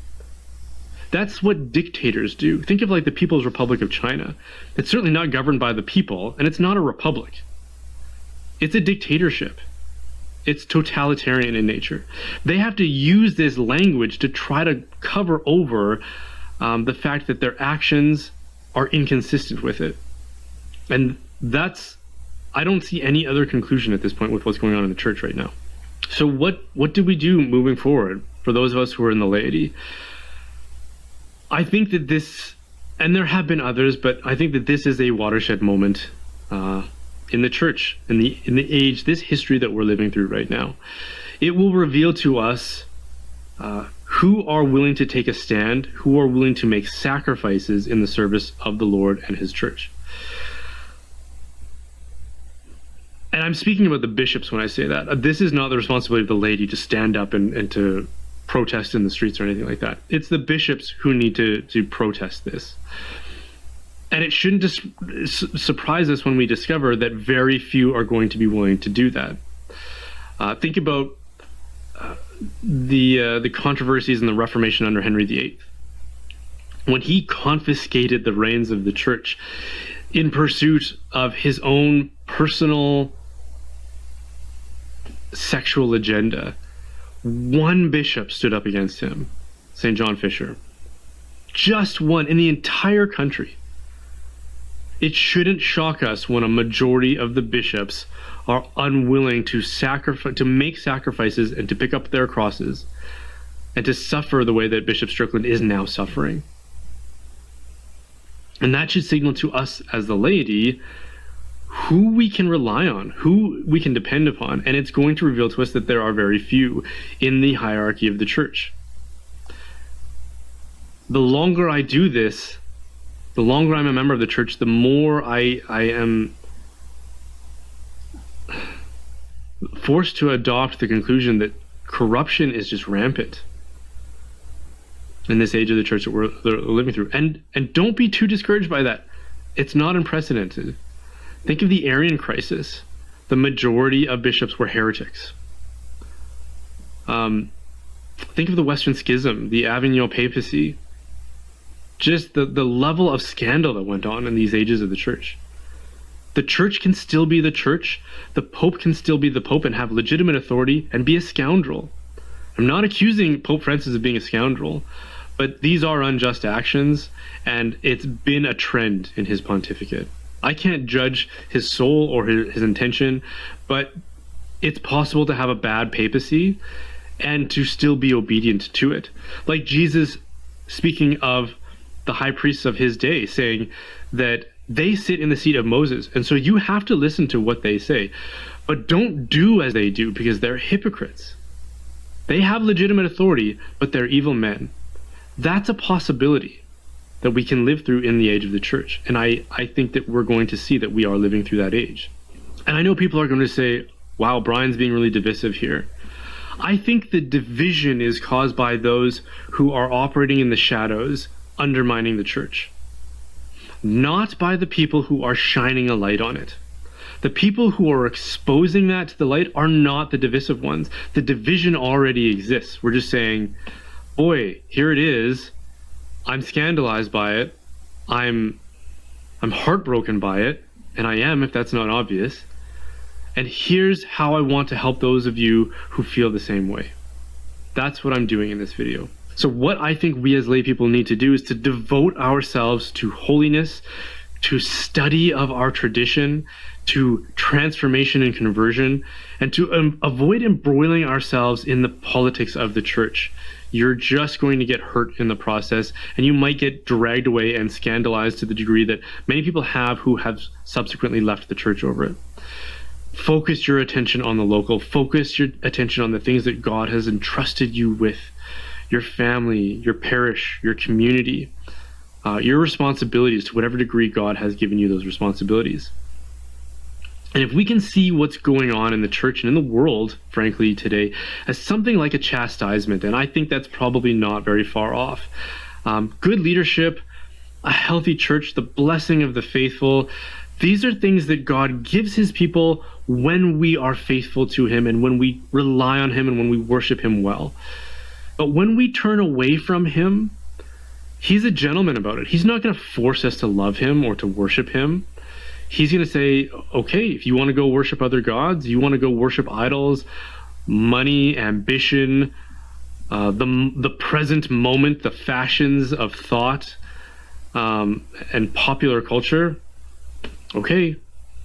And you're going to suffer for it. And not because he's punishing us actively, but because that's a natural consequence of what happens when we turn away from God. This happened over and over and over again in Scripture. If you've read the Old Testament and seen the infidelity of the Israelites over and over and over again, it's hard not to read those stories and say to yourself, man, what's wrong with you guys? Why don't you just see it for how obvious it is? Turn back to God. We're living in a moment like that. Do we have the clarity to see it for what it is? We need to turn back to God. Well, a return means to revisit wherever it was that we potentially left off with. We need to stop obsessing about our current moment in our contemporary context and rediscover the rich, timeless traditions of the church that we thought we could turn away from and do without and get along great with the world. Well, again, how is that working out for us? I'd say really, really badly. Every metric we have to measure the vitality and health of the church is bad news. Previously Catholic countries like Canada, where I live, are growing dramatically more secular and atheistic and more hostile to the church. Dozens of churches burned down in Canada recently. And no, we're just like carrying on as if this is business as usual. Children are not inheriting the faith of their parents. Vocations are catastrophically low. That we will have to look forward to a season of the church in the generations to come in which there's going to be an economy of rationing the sacraments. Pope Francis thinks that we need a contextual theology, one that is in dialogue with the modern world. That's what we've been doing for the past several generations, and it has been a disaster for the church. We need to appreciate the full scope of the church's tradition. That's what Catholic means. That's what universal means. It means the whole, according to the whole, not just the novel ideas and obsessions of the 20th century, which which have gotten us nowhere but just turning in circles and narcissistic navel gazing. We need to look at the whole big picture. C.S. Lewis says that if you have to choose between reading old books, just old books, and reading new books, he says you should read the old books because they are going to be filled with the wisdom that your current generation neglects. And the wisdom that your current generation is obsessed with is one you're already going to know about. So why continue to rehearse it and beat that dead horse? Go discover the full richness, the full scope of the tradition that the Catholic Church has to offer. If you have to choose between being a traditional Catholic and a modern Catholic, in dialogue with the world, keeping up with the times, then under the same principle that C.S. Lewis just gave us, I say be a traditional Catholic. Choose the traditional path. Choose traditional communities and liturgy and theology and teachings. Go read old encyclicals and old councils prior to the 20th century. Don't spend all of your theological formation on Vatican II. There's great stuff in Vatican II, but it's a drop in the bucket. It's one of 21 councils.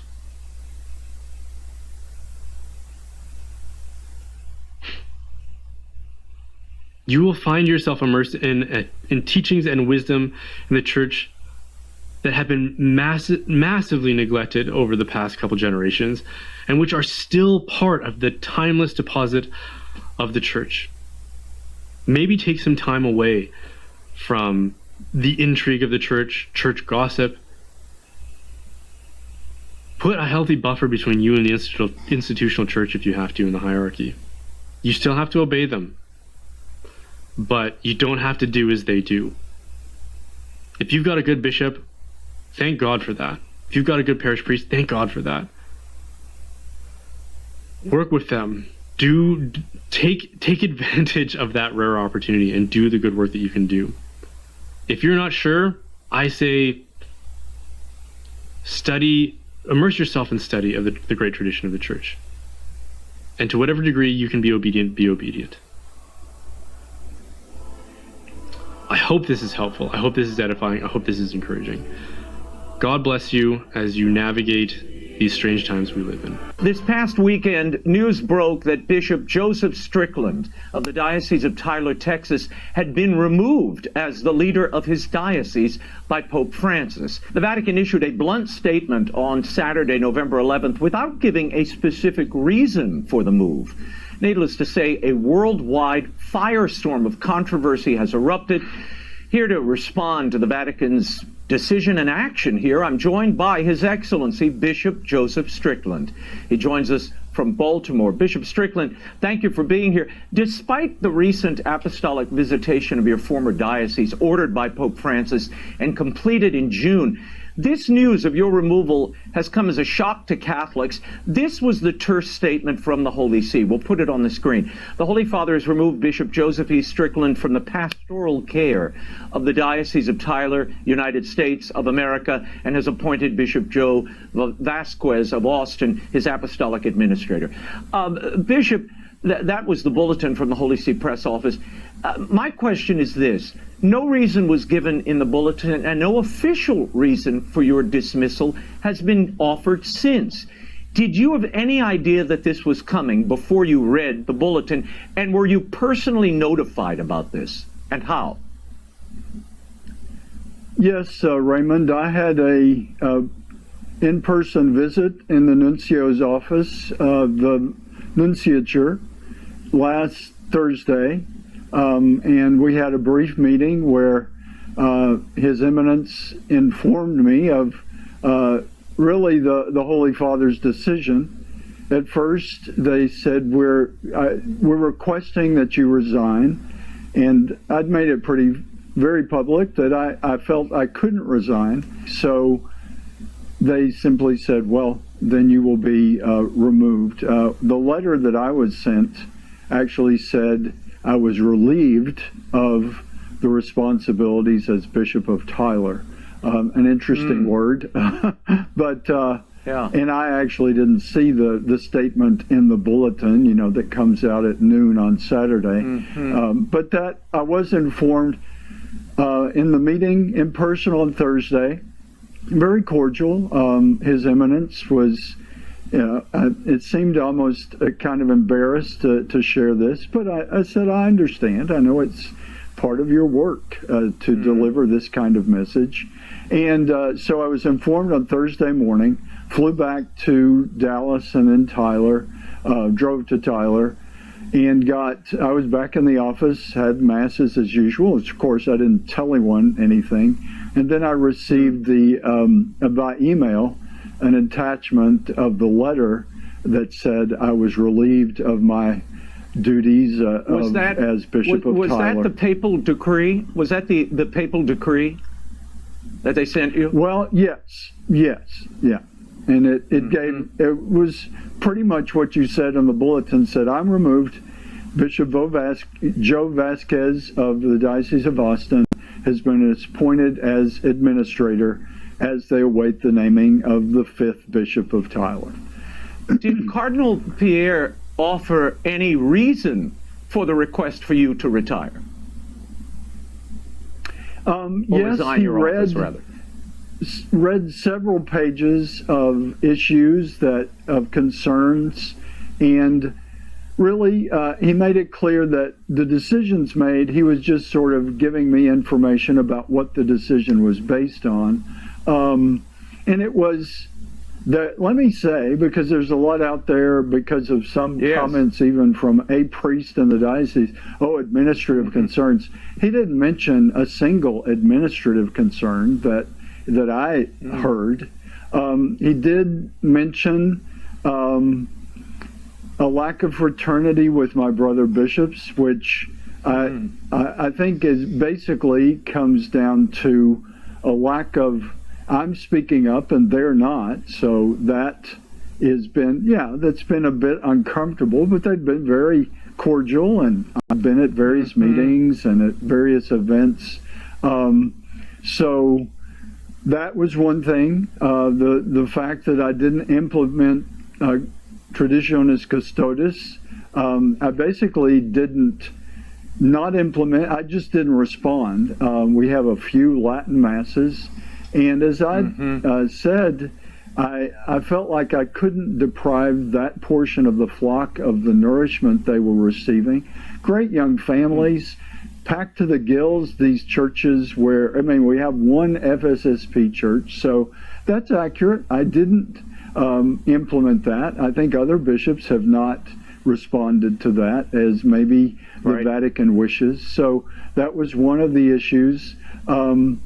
Certainly my internet media, the social media presence, that is, I'd already been told to cool it on that. But I feel it's important. I'm a successor of the apostles, and that's a huge responsibility. And I feel the responsibility of speaking the truth as I understand it. I've tried to do so respectfully. I'm not about attacking anyone. I love the church. I love Christ, his church, the Pope Francis, all we're all bishops. We're all successors of the apostles. We should be working together. So if I'm reading this correctly, it was basically breaking fraternity with your fellow bishops. Bishop, this sounds like Bishop Torres, Daniel Torres down in Puerto Rico, who was the sole bishop who objected to vaccines being used. And if memory serves, you also were giving your people an option and said you don't have to take the vaccine. It may not be morally illicit. Is that correct? Absolutely. And with the whole COVID situation, and that's one of the things that wasn't mentioned, but that's where I've been on a different page, but I said, we can't mandate people to violate their conscience, to go against their free will. And that's, that was all in the air during the whole COVID situation. So, there have been many issues that I've been very clear about that I haven't heard the clarity on from other bishops. And maybe it's the East Texan in me. Maybe it's just, I don't know. But for one thing, Raymond, I spend a lot of time in prayer. That's because I need to. I need to grow closer to the Lord, and I feel that closeness.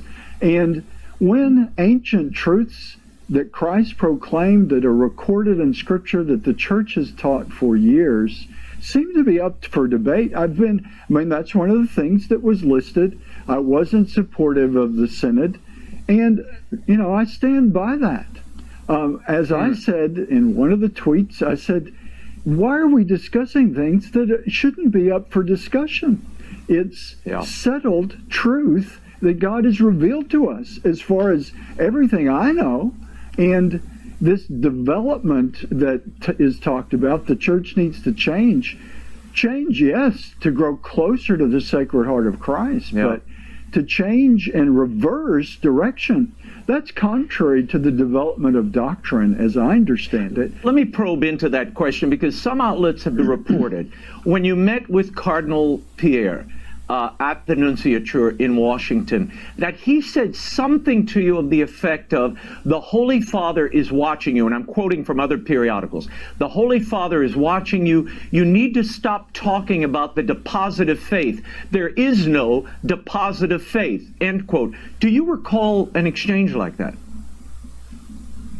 Well, that was from a couple of years ago, and to be a little more precise about it, I wouldn't say that His Eminence, then he was Archbishop 2 years ago, but His Eminence Christophe Pierre basically discounted. That's the way that I heard it. Discounted it's like, quit emphasizing this deposit of faith so much. It's not what we need to focus on.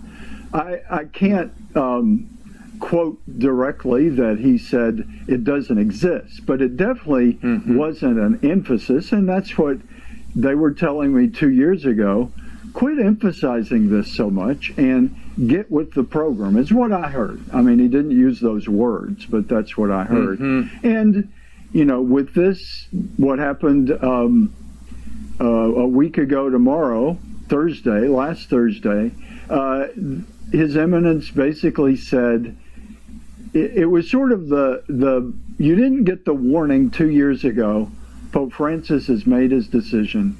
You need to be relieved of your work as Bishop of Tyler. I said I can't resign. I said I respect that the Holy Father as Supreme Pontiff has the authority, if he chooses, to remove me from that office. And he did choose to do so. I respect that. And, I've gotten advice, you need to stay where you are, you need to fight this.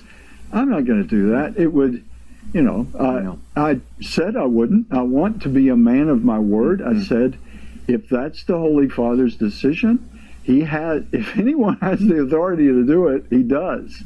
There is a canonical process that I show no evidence of, but he doesn't have to. He's above canon law, so it sounds to me like you had earlier conversations with the nuncio. There were, if you will, warnings about your social media presence, things you were saying.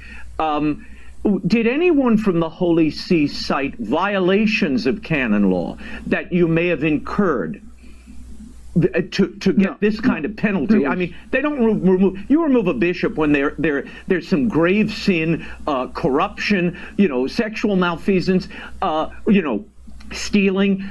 Is there anything that they've cited of that magnitude here? No, absolutely not. And really, Raymond, I will just say it. There are many bishops still in their see that are corrupted and connected to the McCarrick scandal that we've never really gotten answers about. And, to me, and it's not about me, it's about Christ and his church. But to have a situation, and some people have mentioned names, I'm not going to mention names, but there are bishops that are closely connected, woven into the McCarrick story. And there's been no action against them. That double standard is troubling. But what's more deeply troubling is, as I said 5 years ago, do we believe what our Catholic faith teaches or not? I said that on the floor of the bishops' meeting 5 years ago.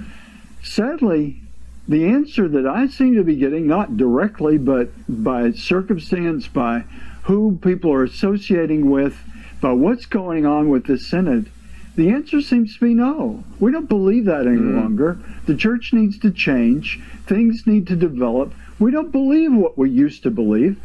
That, I totally disagree. And that's, I guess, why I'm in the position where I am. There are a lot of lay people and a lot of bishops, I think, certainly whom I've spoken to or encountered in airports on the quiet whispering, who agree with you as well. But they were not certainly speaking with the boldness that you have spoken, Bishop. Let me ask this question. You are in Baltimore. The bishops of the United States are meeting there. Why aren't you at the meeting? Why aren't you present at the meeting? You're still a bishop. Well, I was asked not to attend because of the controversy, and I certainly respected that. I mean, it's a meeting. I mean, I'm not going to beg to go to a meeting.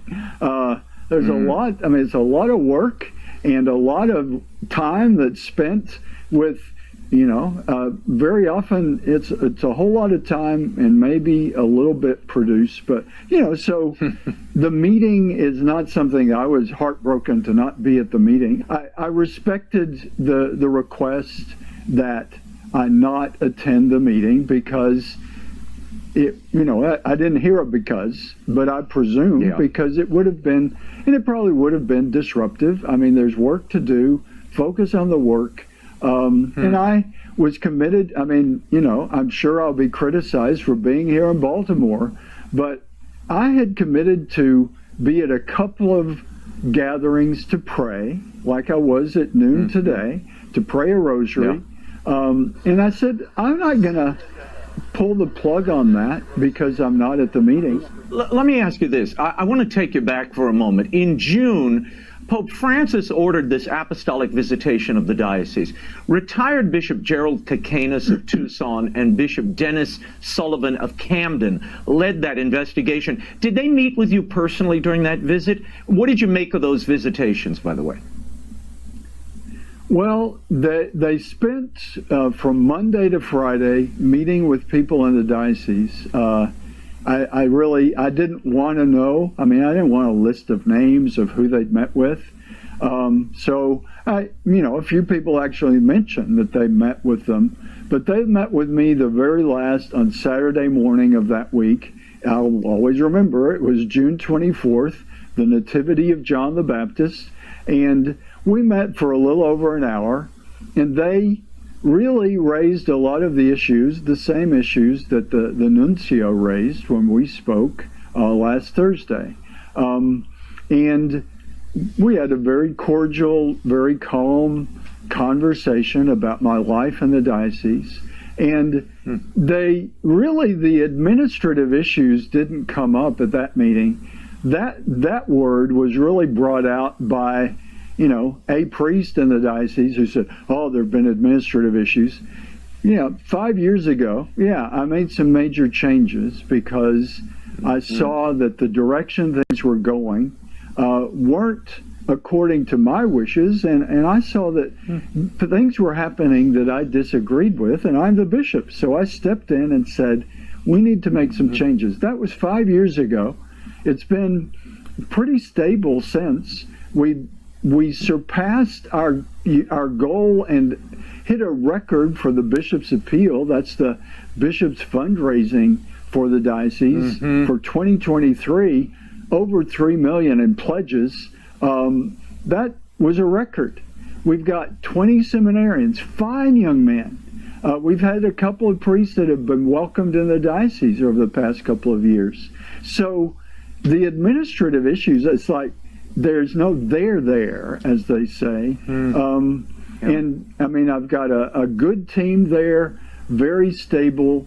There have been some bumps in the road in 10 years, but nothing that, I mean, we're not going bankrupt. Bishop, they keep trying to spin this as somehow this is mismanagement of the diocese. And I keep asking publicly, I'll ask today, Where are the findings? Where is the evidence of this? You know, a canonist told our Sunday visitor the following. I'll put this up.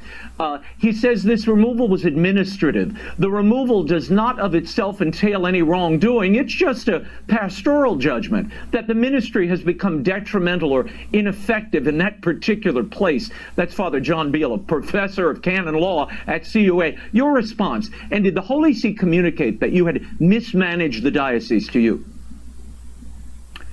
No, and I mean, John Beale was one of my professors when I studied canon law. He's a good man. But, you know, I think to administratively remove a bishop just because, I mean, the Pope doesn't like how you're administering the diocese, that's pretty serious. And I think I encouraged some of the bishops that I have spoken to really look at the question. It's not about me. It's done. But for the future, it's pretty arbitrary. It's pretty much just, and the Holy Father has that authority, but to exercise it in that way, I don't think it's the best thing for the church. You know, I'm sure there are people in the Diocese of Tyler that are relieved that this outspoken bishop is gone. There are some that are very sad. There are probably some that are just, oh, well, you know, who's the next bishop? But I'm going to stay committed to Jesus Christ, the deposit of faith that is the treasure that we have. It's good news. I'm not going to say, let's go down the synodal path and change everything, because there's some things that don't change. That's the solidity of our Catholic tradition. And nobody's going to tell me it's changed. It's like Bishop, reality doesn't change. Bishop, have you asked for a private audience with Pope Francis to address this decision, to address any personal concerns he might have had with your running the former diocese now? And will you ask for such a meeting? I have no plans to. That may be something that I discern is the right thing to do. But the Holy Father has made this decision. Clearly, we disagree on some things. And, you know, I just, as I've said, if I'm going contrary to the Catechism and to the Catholic faith, to the deposit of faith that we've inherited, please tell me. But I've heard no message like that. I want to be corrected if I'm incorrect.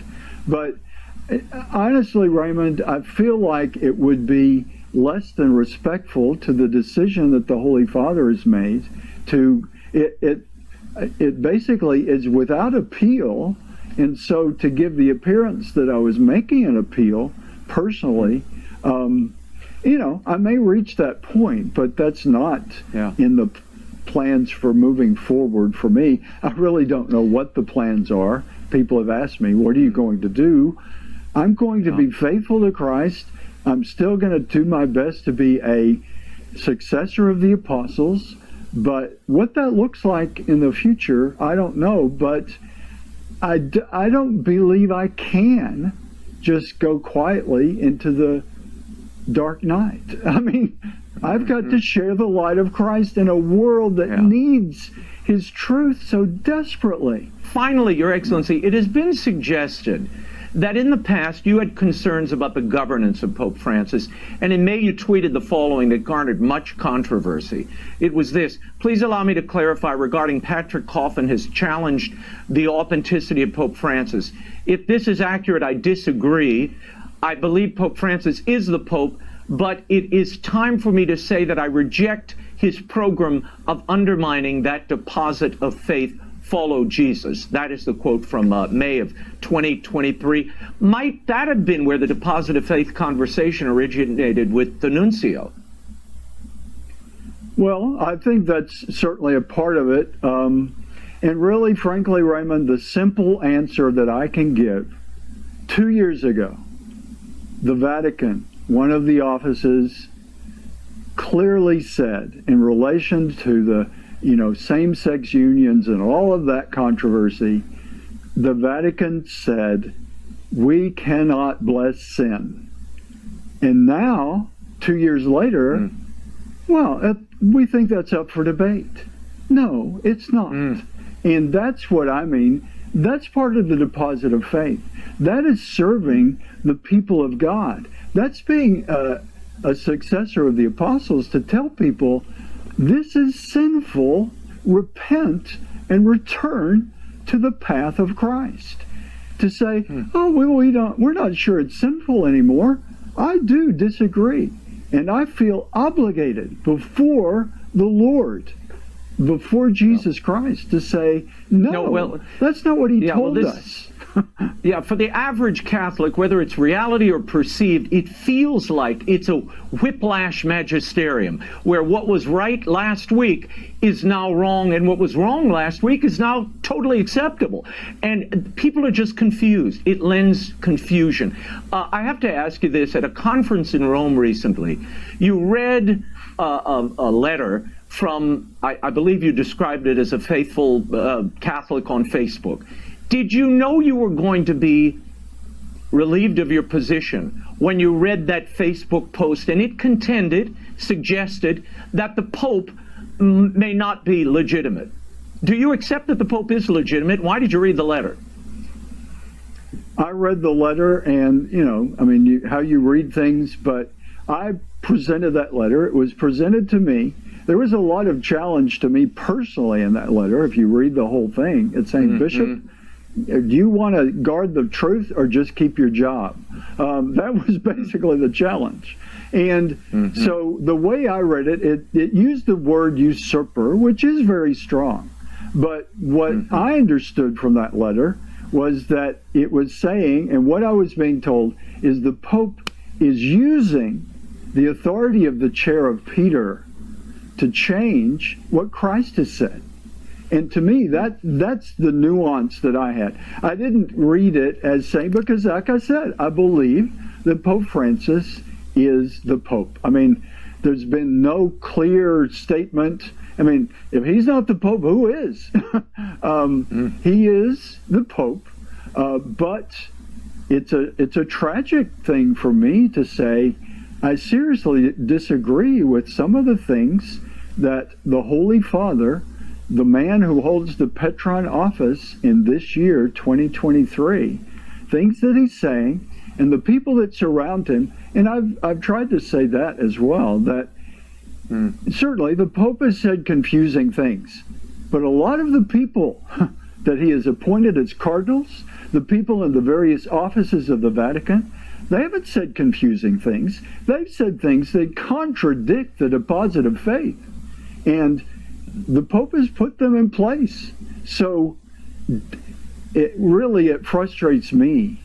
If he disagrees with what they're saying, he's the Pope. He can clear it up very quickly, very simply, and say, this is what we believe as Catholics. I pray that he will do that. Your Excellency, Bishop Joseph Strickland, we will leave it there. I thank you for the time. We will certainly keep you in our prayers, and we look forward to what you do next.